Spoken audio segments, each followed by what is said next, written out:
Vegetables again? We just had them last week.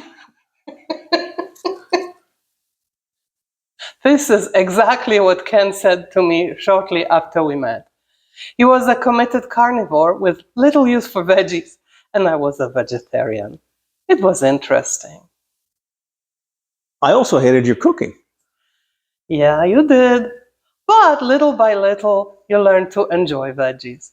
According to you, my cooking improved radically even though I hadn't changed a thing.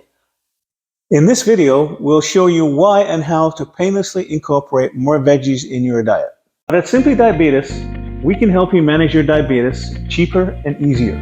We are not medical professionals. We are people with diabetes, just like you. Welcome.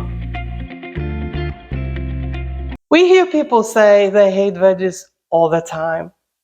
I'm always sad when I hear this. There are hundreds of veggies and dozens of ways to cook them. You can't possibly hate them all. You haven't even tried most of them. Who knows, there might be your future favorite dish hidden in there somewhere, and you haven't tasted it yet. In my pre-Marjana days, my list of acceptable veggies was just 5 items long. Tomatoes, mushrooms, onions, carrots, and green peas. I would go for days without eating any. Now I know this wasn't good for me. Veggies are important. They contain the nutrients our bodies need. Yes, you can pop a vitamin pill, but it's not the same. We think of vitamin pills as a kind of insurance. We do use them, half a pill each day, just in case. But we try to get all our vitamins and minerals the natural way, through food. There are several studies that show eating veggies is half as effective as medication. So if you eat a lot of veggies, you need fewer meds. By adding a generous amount of veggies to our diet, we can delay or sometimes even prevent the progression of diabetes. By the way, I have proof of how effective veggies are every time I visit my mom. She's the queen of veggies and always has multiple options. She lives in Poland, and after I stay with her for a couple of weeks, my sugar is always hugely better. I eat a lot of veggies every day at home already, but with her, even I improve. My mom taught my dad to eat more veggies too. I remember when I was little, Dad would protest when she packed him sandwiches with lettuce in them for lunch. He'd complain he's not a bunny rabbit and doesn't need to eat grass and leaves. She was undeterred and continued adding lettuce to his sandwiches. Until one day, she didn't have any lettuce. Dad unwrapped his sandwich and discovered he missed the greenery. Tell people what you mean by a lot of veggies. Right. I try to eat at least 2 different veggies per meal, sometimes 3. Or I have a big salad, which is a combination of several veggies. Ideally, our veggies cover at least half of our plates. But if you eat more, that's perfect. I don't eat as much, but I try to eat several servings a day. Remember what we did when we discovered our preferences were so widely different? Yes. I grew up with veggies being a huge part of a normal diet. My mom would make 2 or 3 different veggie dishes for lunch, and again, but different ones for dinner. There was always a lot to choose from, so if you didn't like one veggie dish, there were always other options. She never forced me to eat anything I didn't want. She simply offered the food, and I saw the whole family eat it, so I ate it too. I couldn't understand why you were such a staunch veggie avoider. You'd understand if you grew up with my mom's cooking. We rarely had veggies, but if we did, she'd boil the heck out of them until they became completely tasteless. Then she'd cover the mess with gravy to make it more palatable. What? Exactly. So when you showed up with your enthusiasm for veggies, I couldn't relate to it at all. And then you wanted to eat like you always did. And I hated your cooking. So I took over. I have at least some control over what we were eating. You started cooking by chopping all the veggies into such fine pulp that you couldn't tell what was in it by looking. But also, I started adding herbs and spices. To me, that made all the difference. I discovered that I really like sage and garlic. You can never go wrong with garlic. It makes veggies taste better, and it's also great for improving your health, including cholesterol. One thing that works for people is to start with familiar and mild tasting veggies. Carrots and red peppers are good examples. They are sweet and you can do a lot with them. Here is what we need: a medium carrot, a medium apple, a lemon or a lime, a handful of walnuts. You can also add raisins, but it will be more carby.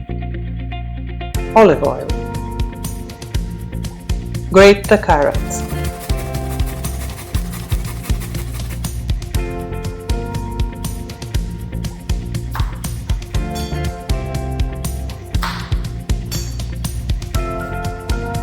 I always pay the dog tax.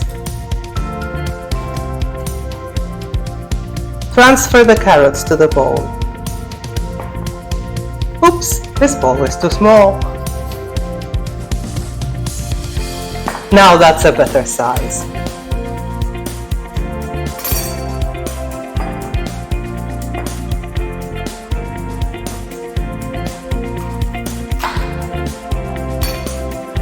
Grate the apple.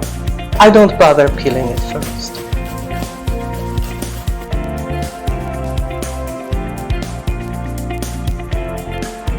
Transfer the apple to the bowl.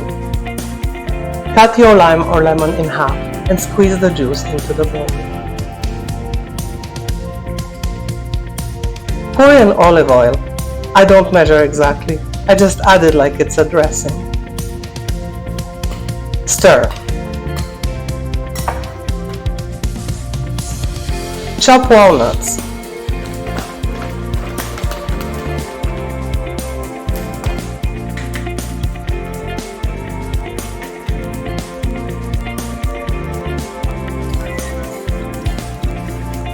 Stir again. All done. Hiding veggies in other foods might work too. Try adding grated veggies to a meatloaf or a burger. It might take several tries to develop a taste for something. I remember you'd try some new veggie from my plate, just one bite. That would be it. But then the next time you'd try a slightly different variation of the same veggie and it tasted better to you. Another thing we did was start going to ethnic stores and looking at what's there. They had veggies that neither one of us had ever seen before. We used to live in Seattle and we'd visit Chinatown greengrocers. I would ask people about the veggies they were buying and what they did with them. Their English wasn't great. My Chinese is non-existent, but somehow I learned quite a bit. One thing they often said is to add a new veggie to a soup. Soups are also awesome if you have veggies that are getting toward being past their prime, but still good. You can make soup with whatever you have in your fridge. Also, we'd always buy a small amount of a new veggie. This way, if neither one of us liked it, we didn't waste a lot of money on the unwanted food. Wait, there are veggies you don't like? We discovered we love ethnic foods, not just Chinese, but Indian, Thai, Ethiopian, Mexican, all kinds of things. We explored many local restaurants. Going out to all these tiny independent restaurants was awesome for our taste buds, but not so great for our wallets. We also had to be careful about the carbs. But overall, it was a great learning experience. We'd each always choose a different dish and we'd share. Checking out dishes from other cultures can expand your taste buds like nothing else. We all have our comfort foods, dishes that mom or grandma used to make. Well, other people from other cultures have moms and grandmas too. And their comfort foods is just as delicious, but different from ours. It's a lot easier now. All you have to do is search the internet for recipes. Veggies can be expensive. Yes, they can be, But we discovered a little secret. The regular grocery stores are very expensive, but if you go to an ethnic store, and particularly if you look for sales and plan your menu around these sales, you can cut your veggie budget by more than half. Look at these flyers. The Latino store is much less expensive, particularly when you focus only on the items that are on sale.